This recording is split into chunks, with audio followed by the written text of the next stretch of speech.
மகர ராசிக்காரர்களுக்கு ராசிநாதனான சனி பகவான் இந்த ஆண்டுல ஜூலை மாதம் 15ஆம் தேதி வக்கரமடைகிறார். நவம்பர் மாதம் 30ஆம் தேதி நிவர்த்தி வருகிறார். ஆக வக்கர சனி பயிற்சி காலம். ராசிநாதனே வக்கரமாகிறார் அப்படிங்கிற போது மகர ராசிக்கு சொல்ல வேண்டிய அவசியமே இல்லை. வாழ்க்கையில் மிகப்பெரிய நன்மைகள் எல்லாம் நீங்க அனுபவிக்க போறீங்க. ராசிநாதன் வக்கரமாகும் போது என்ன ஆகும்னா, பொதுவாக கடினமான உழைப்புக்கு பயப்படுறவங்களுக்கு சிக்கல் வரும்.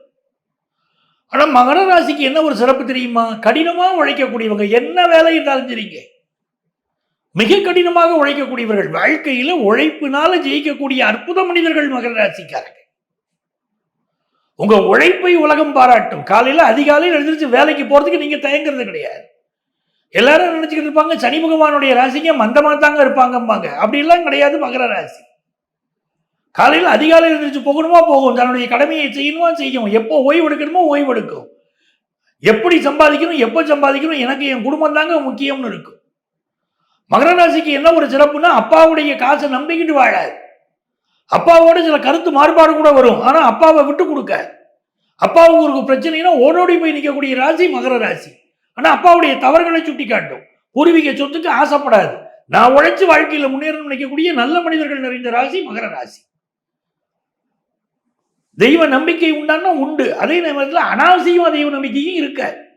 அந்த மகர ராசிக்கு ராசிநாதன் சனி பகவான் வக்கரமாகக்கூடிய இந்த காலகட்டத்தில் நம்ம எதுல விஷயம் கவனமா இருக்குன்னு கேட்டீங்கன்னா, நம்ம கம்யூனிகேஷன்ல கவனமா தாங்க இருக்கணும். நம்ம பேசுற பேச்செல்லாம் திரிச்சு போடுவாங்க பல பேர். குறிப்பாக நம்ம பேசுற பேச்சை சமூக வலைதளத்தில் திரிச்சு போடுவாங்க. உங்களை பற்றின மீம்ஸ் போடுவாங்க, உங்களை பற்றின செய்திகளை திரிச்சு போடுவாங்க. அதில் கொஞ்சம் கவனமாக தாங்க இருக்கணும். ஆனால் பிரச்சனை வருமானு கேட்டிங்கன்னா, பிரச்சனையெல்லாம் வராதுங்க. ஏன்னா நீங்கள் தவறான கருத்துக்கள்லாம் சொல்கிற ஆட்கள் கிடையாது. நீங்கள் சொல்கிற கருத்து வேணால் தவறாக காட்டுவாங்க உலகத்தில், அது வேணும்னு செய்வாங்க எதிரிகள். ஆனால் நீங்கள் தவறாக பேசுகிற ஆட்கள் கிடையாது.